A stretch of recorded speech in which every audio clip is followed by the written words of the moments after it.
Hey, Ali Duzette here, and today we're looking at the December 4th solar eclipse that's coming up in a few days. Um, and I'm really excited to take a look at it. I haven't even analyzed it yet at all, so we're just going to do it in real time and see what shows up. But this is the other end of the December 19th lunar eclipse portal that we've been working through for the past 2 weeks. And so during an eclipse portal, kind of all of our energy fields are unzipped. It's a time for really fast learning. We get to learn a lot of life's lessons very quickly. And I think most of us have felt that. When the eclipse portal is open, that's a time that a lot of people can end up passing, through the veil, you could say. And so I know a lot of people have had friends and loved ones pass during this past 2 weeks. This is a time when all of us have this chance to kind of level up. And when we approach it consciously, then we just get that much more out of it. And so this is good. And we're gonna go ahead and take a look at the chart now and see what is the message of this solar eclipse. I already did a video on the lunar eclipse that got us started, and maybe we should kind of start there actually. So let me pull it right up. There it is. So this was the beginning point of our journey through this eclipse portal. Okay, and so what do we have going on here? I mean, one of the most prominent things going on is that right next to the sun is Mercury. Okay, and so probably we've had to learn a lot about how to control our communication and how to be wise in how we communicate with others. This is Mars and Scorpio in the Via Combusta, which is the fiery way. So if you've gotten into arguments, if you found yourself embroiled in conflict, that is probably a pretty accurate reading of what we might be dealing with, right? But this rising sign here is in Libra. The overall calling for us right now is definitely to, learn how to, let's see, sorry, I'm going to mute all upon entry. There we go. The big message here is to invite us to find harmony in our relationships. And this is midheaven in Cancer, to focus on the good stuff going on at home, to find our tribe and where we belong. This is really what we're all about right now, is can we have harmony in our relationships? Can we belong in our homes with our families? Like what in our home and family do we have to heal, especially around communication, around sources of conflict? And over here, the North Node conjunct that moon, it's kind of this message to focus on our feelings, listen to what our feelings have to say about that. So that's where we started. Oh my gosh, don't call me. I'm sorry, don't call. Okay. Let's go to the solar eclipse that's coming up. So, and the first thing I notice immediately is this rising Virgo, which the Virgo is the healer, and there's the part of fortune at 18 degrees. The rising sign is at 17 degrees. So the part of fortune is where your treasure is. The rising sign is, it's definitely related to the purpose of the chart. And so to me, I'm thinking, okay, this whole experience has really been to help us heal. Okay, we've gone through these 2 weeks dealing with conflict, especially about how we're communicating with others, and in our home and family, finding our tribe, finding out where we belong. And we are now, and why were we doing that? So that we can heal. And this is the energy that I believe we'll be carrying forward, at least until the next big energy thing. So this is good. So this is the eclipse right here. You see that the sun and the moon will be exact at 12 degrees. And I'm assuming, so this is 12:33 a.m. there must be a second in that time period where it's at 12 degrees and probably like 18, seconds or whatever. And so, okay, and here we still have Mercury conjunct the sun in Sagittarius. Let's go back to, well, let's just do 2 charts and just see. So when we started this eclipse portal, Mercury was conjunct the sun on the other side in Scorpio. And now it's on the other side in Sagittarius. So kind of going from that deep, dark communication to, and communicating about the stuff people don't want to deal with, to kind of more of a philosophical type of bent. And Sagittarius is into philosophy, theology. Sagittarius is the professor. It's Ms. Frizzle. Okay, it's really into studying higher level concepts, and it's pretty fiery as well. So let's make it easier to look at. So this is what we've got going on here. This is Vesta, who's very busy. Vesta is the sign, it's the asteroid goddess of keeping the fires of life alive. In ancient Greece, there were the Vestal virgins, and their job was to go to the temple and just keep the fires lit around the clock. And so they had shifts around the clock, gathering wood, taking it to the fire, and keeping the fire going. This is the asteroid goddess of keeping the fires of life alive.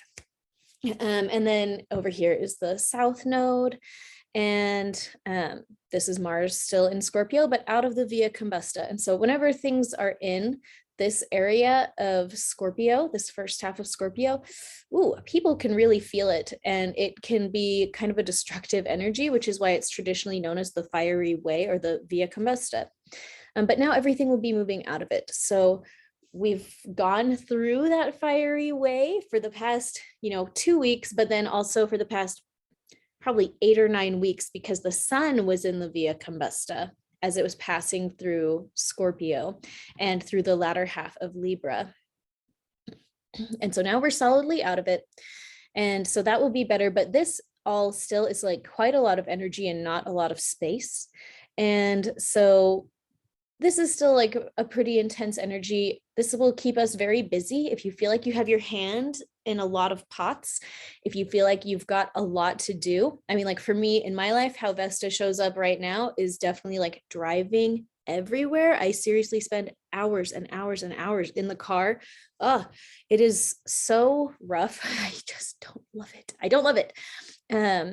But if you're feeling very busy, and then of course, like my actual work, you guys all know I've been like super busy, but probably so have you. And probably you will continue being busy, because this is the energy that we're all stepping into with this eclipse. And then that's Mercury. So a lot of communication energy going on for the whole world. We're all probably going to be, talking about whatever we think is important to talk about. Venus is conjunct Pluto in Capricorn. Capricorn is very practical, and Venus is the feminine energy. And whenever you have Venus in Capricorn, that's definitely the energy of the mom that's like gonna buckle down and make you do your chores, right? And so here is the practical mama energy conjunct Pluto in Capricorn. That's Pluto deals with death and rebirth. And so if we have to, and here is Hygeia in the Via Combusta. This is showing me it might be time to be reevaluating some of our routines, especially around whatever is our work. Whether or not you have a job, you have work, right? We all have work that we have to do, whatever it is. Everybody here, we're all doing our emotional work, right? Which is real work, and then there's also the work in the context of, like laundry, like, geez, I still have like 3 loads of laundry I have to deal with. Oh my gosh, it just never ends. Or like dishes or cooking. Whether or not you have a paid job, you definitely work. Everybody works. And so this could be a big invitation to switch up how we are handling our work and the routines that we're going through. And it might not be very fun to deal with that switch up, because Pluto is not a fun energy. Capricorn's not that fun. And Hygeia over here that deals with hygiene, right? Daily routines that support survival and health. It's over here in, again, that fiery way, which just burns out the stuff that doesn't belong. So that's not fun either. So this is basically an assortment of unfun energy that's going to help us get practical about the stuff that we have to do every day. You know, it's going to help us get practical about our daily routines so that we can accomplish the things that we need to accomplish, whatever that is. And so for me, you know, I am working on figuring out, like, how am I going to add more time for like personal sessions, which I've had to shut it down while I figure out how to restructure my own life so I can fit more in. You know, how am I going to involve my kids more in doing things like folding their own ding dang laundry? So that's how it looks like for me. How it looks like for you will be different, but I know a lot of people are new to this healing work. I've been getting a lot of messages from people that are just getting started. They feel like there's like a whole lot to do. How are they going to fit it into their lives? And so that's also what's going on. How are we going to fit our healing work into our lives? Because that's where the treasure is. The treasure is, can we heal right now? Can we heal our hearts right now? And anything that we can do in that direction of healing our hearts, like, that is where it's at. And so, yeah, we might have to restructure how we do things to make time for that. I'll just mention, for my modules at allyduzetclasses.com, not all of them have audio files, but many of them do. And you can just download them onto your phone or your Kindle or whatever you've got, and just have them playing while you fold your laundry, while you do your dishes, while you drive. I have tons of people listen while they drive. It is safe. And it can be really, really effective. And so, anyways, I will invite you to find a way to fit your healing work into your life in a graceful way, in a way that doesn't obstruct you from doing all the other practical things that you have to do, because we're dealing with a restructuring. And how are we being practical in our home? I mean, Venus is the domestic goddess, right? And so how can we be more practical at home? How can we be more practical in our work? How can we be more practical with our daily routines, and also find the healing that we're looking to find? Okay, we've got Saturn and Jupiter not conjunct, but both in Aquarius. And Aquarius is, Aquarius wants to save the world. So we definitely have an expansive energy of wanting to help everybody. And Saturn is going to deal with the consequences of how we're stepping into that energy.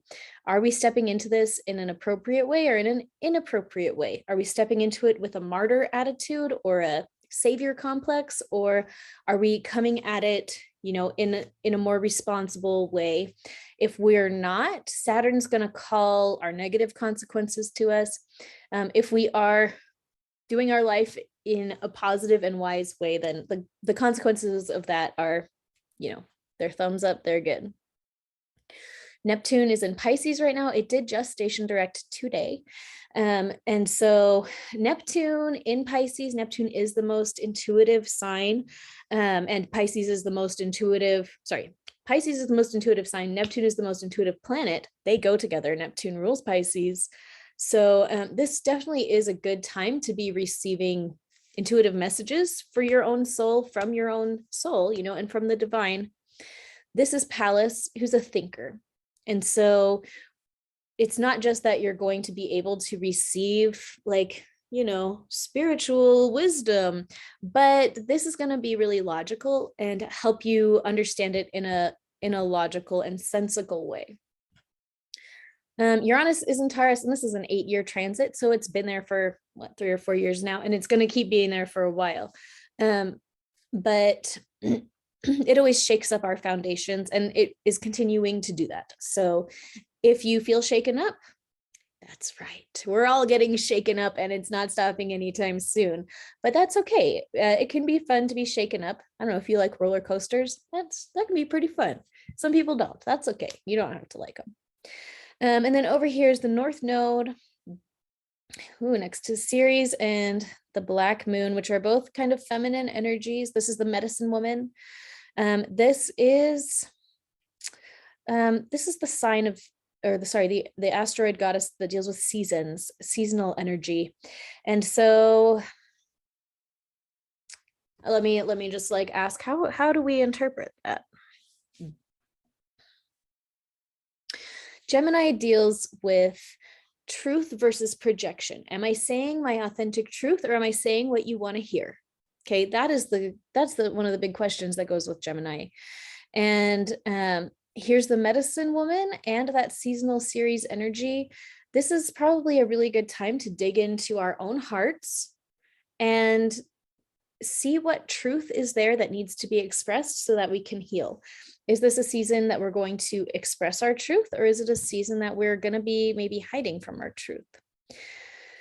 Okay, woo, that was a lot. If you guys have questions, please type them into the chat. And then, because the last thing I just want to talk about real quick is this grand cross happening in here. Let's take a look at it. Is it a true grand cross? Let's just take a look at Neptune square the midheaven and square Mercury. So this is the grand cross here. Square the midheaven. Okay. So what we're dealing with is a lot of tension around. Okay. Up here, the tension is around our social contributions to the world. And if we're being authentic about sharing our truth with the world, or if we're just saying what we think people want to hear, if we're covering up our authenticity because we don't want to rock the boat. Black Moon Lilith right here is not, I mean, that's an energy that's not going to let you rock, like Black Moon Lilith is very okay rocking the boat. So you may end up rocking the boat, but it will be okay because you're going to be doing it in a way that will allow you to express your truth in hopefully a spiritually aligned way, because this is kind of the house of like higher learning and even religion. It's kind of a spiritual house. So that's good. And then, so there's that source of tension. This source of tension is, how are we going to find our treasure healing our minds and our bodies? Okay. So this tension between our healing versus, are we being fully honest and authentic in our communication with others? Down here, it's Mercury, which is more about communication. And then up here to Neptune in Pisces, which is going to be dealing with our intuitive insights. So grand crosses are traditionally considered negative in a chart. They're considered a source of stress and pain because there is that tension there. It's kind of like this tug of war back and forth between my emotional, psychic insights versus my call to be a healing and a healer. And am I speaking in authenticity? Right. But I don't think grand crosses have to be bad at all. I think that they can actually be very supportive in a chart. I think they can add some structure to the chart. I think of it like a tightrope, and I'm seeing this wire here. Oh, good, it's not too long. Okay, this is how I view the grand cross. All of those red lines are tension.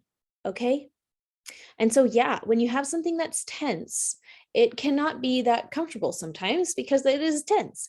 But here's the thing: when you have this like loosey-goosey thing, you can't walk on that. You can walk on a tightrope. That is the joy of a grand cross to me, is that you have these 4 tightropes, well, kind of like 1, 2, 3, 4, and then you have the cross sections, so 5 and 6, I guess you could say. But as you find balance in the 4 corners, I mean, I just think that adds so much structure, and I think it can make your life a lot easier.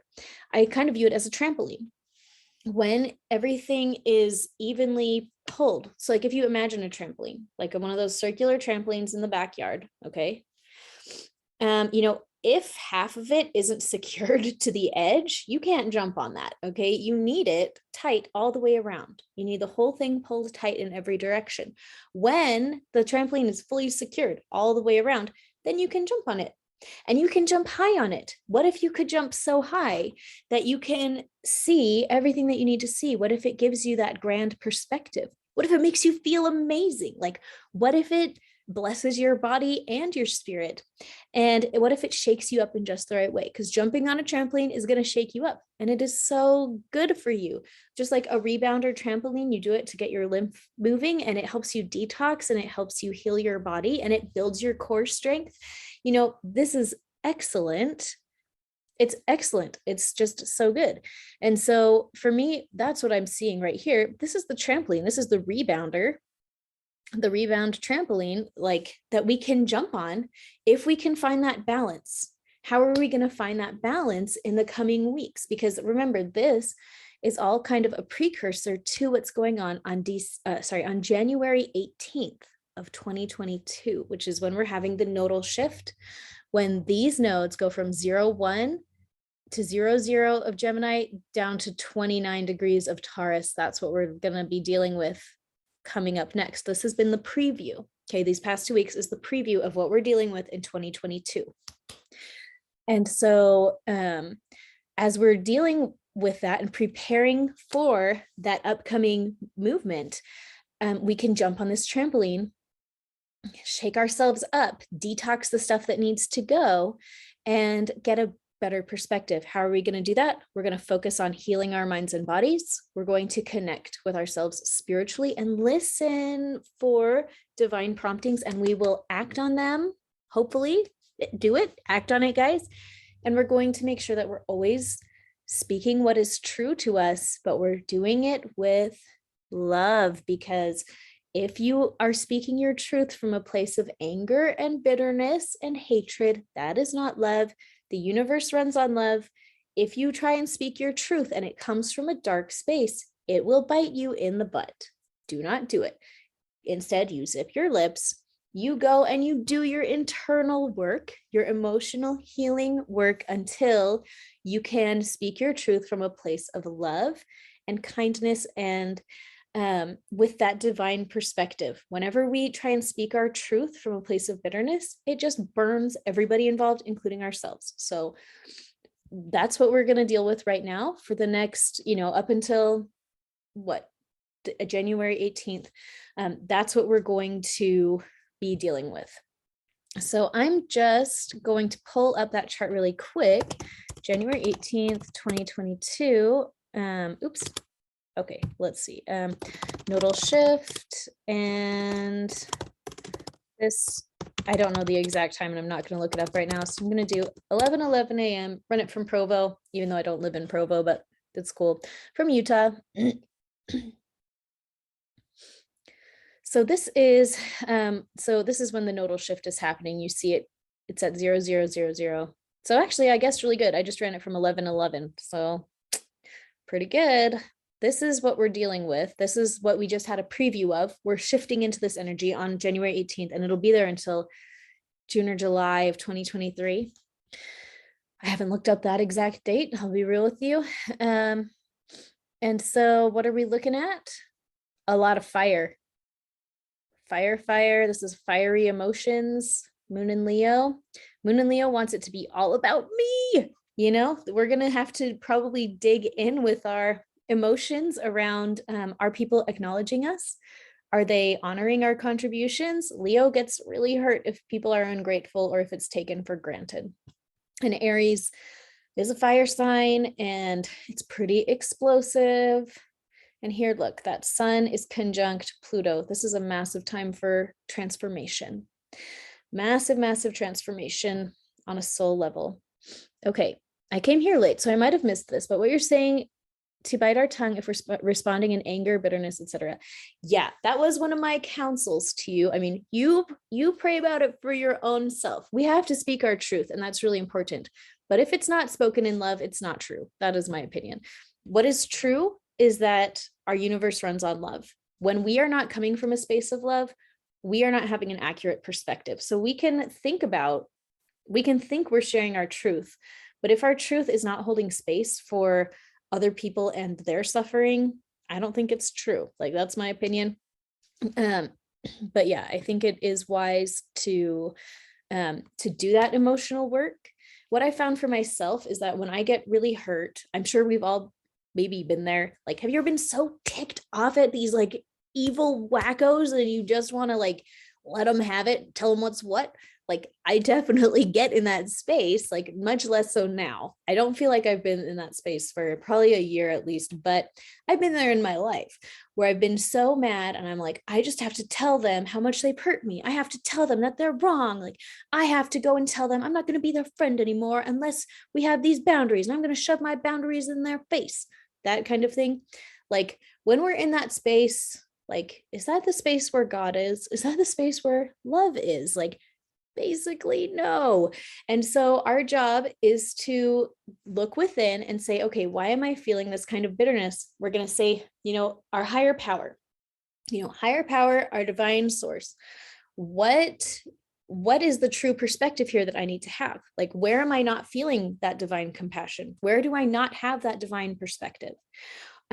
Where do I have a false belief about my needs?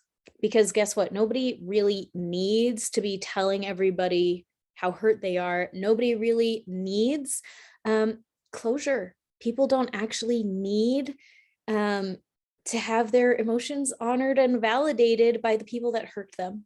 We just don't actually need that. It is just not factually a need.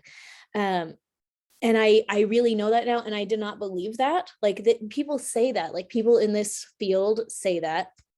But I know all of us have been deeply hurt. And I bet for many of us, we just want the people that hurt us to know how bad they hurt us and to do something about it and to feel bad and to apologize. Like, we want that. And that's fair to want that. But it's just not necessary. And we can't control it. We can't force it. And when we go to people and demand that of them, all it does is further kink up the energy there. Like, it just messes it up even more. Like, how many times, like, if a person comes to you and they say, hey, Susie Paloozy, I was really hurt when you did this, and now I demand that you apologize to me. Like, is that, when people have said that to you, if they ever have done that, like, did that warm your heart towards them and help heal the situation from your end? Like, that's happened to me in high school. I said a bad word. It's not a curse word, but anyways, one of my friends was offended by something that I said. Geez, she told her mom. Her mom told my mom. All the moms started beating up on me. You have to go apologize. You have to go say sorry, blah, blah, blah. And I was sitting there like, this word is not even a bad word. Like, for me, I was like, I was just saying, like, I didn't mean to hurt anybody's feelings. And now everyone's beating up on me. You think that made me happy and do you think that solved the problem? Like, no, it didn't. Right. And when we demand that other people honor and validate us, it just ticks them off. And I'm sure you, like, not the person commenting particularly, but like, I'm sure we all have probably had experiences where people tried to force us to honor their feelings. And we were like, what the heck, man? Like, what are you doing? So anyways, sorry, I feel like I'm ranting now, but the point is that we do need to speak our truth. If it is not coming from a space of love, it's not true. So we do need to, let's go back to that other chart. We do need to be speaking our truth. That's both this right here and this right here. Speaking truth and authenticity is really important. But the big warning, okay, this Black Moon Lilith is the big warning.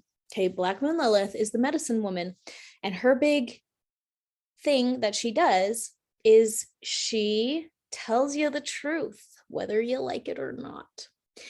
And this can be a really healing energy because she is the medicine woman. Okay, she's gonna tell you the truth for the purposes of healing, which is a perfect energy to flow into this. But if she does it without tact, it's just going to tick people off and make them angrier and worse. Okay, the trick with Black Moon Lilith is that she has to come from a space of love and tact. And when she does that, then she's a really healing energy. When she does not do that, she just ticks people off. Okay, here's a comment. Amen. I love this, Allie. This is where we can be the change we wish to see in the world. This is when we can honor and validate others, their experience and feelings. Yes, exactly. I'll just say my own sun is conjunct Black Moon Lilith. So this is an energy that I feel very acquainted with. And I have spent a lot of my life being a total biatch about what I felt like was true. And I caused a lot of destruction and lost a lot of friends. And now I feel like I have hopefully successfully entered the appropriate realm of Black Moon Lilith, which is where I can speak my truth. But I feel like my truth is more in alignment with that divine principle of love. And when I start getting upset about the things that are happening with the other people in my life, instead of going to them and like being that biatch Black Moon Lilith, speaking my truth, which is how I truly feel, but it's not true in the sense that it's not in alignment with how God thinks I should feel. Instead of taking it to them, then I can take it to the divine and say, okay, I know I'm really ticked right now, so give me that new perspective. What is the perspective I'm missing? How am I going to speak my truth with love? Here's a comment. How do we see and find that Black, whatever it is, on our charts? The name is Black Moon Lilith. It's a mathematical point and not all charts run it.